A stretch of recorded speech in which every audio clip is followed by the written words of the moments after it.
President Obama kicked off his health care reform drive with a warning. If we don't act, and act soon, to bring down costs, it will jeopardize everybody's health care.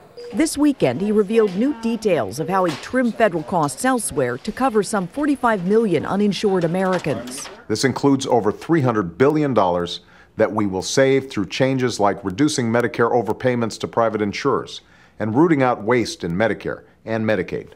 Overall, the White House has outlined savings of $950 billion over 10 years. But health experts say the total cost could reach at least $1.3 trillion, depending on what's in the final bill.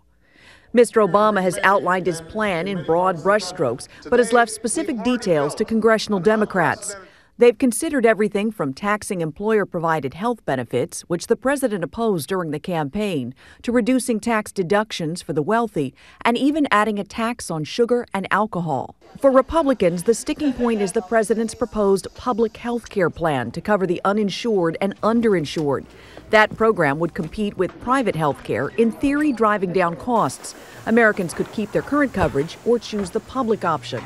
Most Republicans say a public program would cost too much and drive private insurers out of business. If the government is in the insurance business, there won't be any other insurers. It's inevitable because the taxpayers will be backing up the program. But another key Republican today sounded a note of compromise, saying there's nothing wrong with requiring everyone to choose some form of health insurance, public or private. But when it comes to states requiring it for automobile insurance, the principle then ought to lie the same way for health insurance. Health activists say they're seeing enough common ground that they believe there will definitely be some sort of reform this year. I think you're going to see a confluence of organizations saying, let's do it. The president addresses members of the American Medical Association in Chicago tomorrow to try to win their support for the plan. So we may hear more of what he wants to see in it. Anthony? Kimberly Dozier at the White House. Thanks.